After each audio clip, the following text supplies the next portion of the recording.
किसान पिता की बेटे को नसीहत। बहुत पुरानी बात है। एक गांव में एक किसान रहता था। उसका नाम बिरजू था।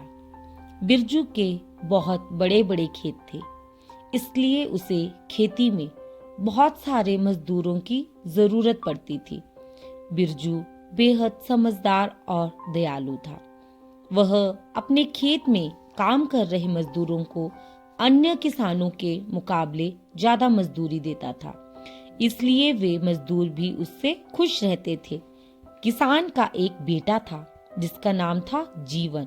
जीवन अब अपनी परीक्षा समाप्त करके खेती की देखभाल और जिम्मेदारी में अपने पिताजी का हाथ बंटाने लगा।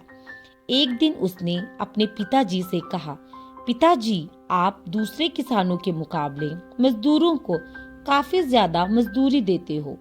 मैंने हिसाब लगाया है कि अगर हम उतनी ही मजदूरी दें जितनी कि अन्य किसान मजदूरों को देते हैं, तो भी हमें आसानी से मजदूर मिल जाएंगे और इससे हमारे बहुत से पैसे भी बचेंगे।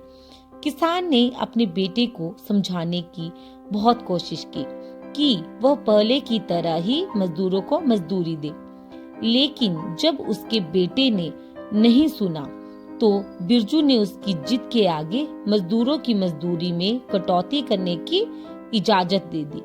इस बार फसल उगाने की पूरी जिम्मेदारी बिरजू ने अपने बेटे को ही सौंप दी।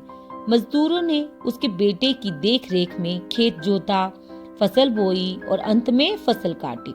लेकिन इस बार खेत में उतनी फसल नहीं हुई जितनी हर बार हुआ करती थी। उसके बेटे को इस बात पर बहुत ही हैरानी हुई कि सब कुछ ठीक ठीक तरीके से होने के बावजूद उसे पहले जैसा लाभ क्यों नहीं हुआ। इसी तरह 2-3 साल गुजर गए। उसने बहुत मेहनत की, परंतु इतनी मेहनत करने के बाद भी कोई लाभ प्राप्त नहीं हो रहा था। यह सब देखकर वो बहुत दुखी हुआ।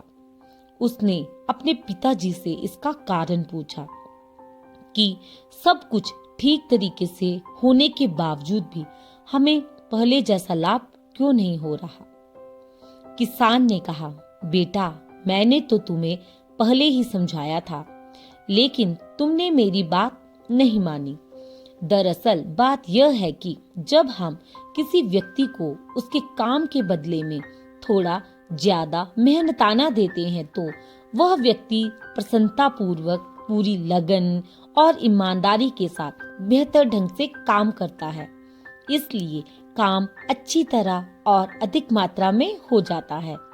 दूसरी बात यह भी है कि थोड़ा ज्यादा मेहनताना देने से व्यक्ति उस काम को छोड़कर दूसरी जगह काम करने की नहीं सोचता।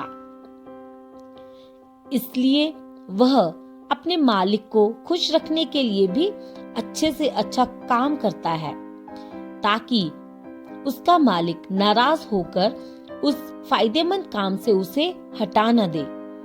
किसान के बेटे को अपने पिता की नसीहत अच्छी तरह समझ में आ गई थी। उसने आगे से कभी भी मजदूरों को कम मजदूरी नहीं दी, बल्कि अब वह उनकी सुख सुविधा का पूरा ध्यान रखता था। उससे जितनी मदद हो सके करता था और उनके साथ प्रेम पूर्वक व्यवहार करता था। अब उसे भी खेती से खूब लाभ होने लगा था। अब जीवन की गिनती अपने गांव के सबसे सफल किसानों में होने लगी थी। धन्यवाद।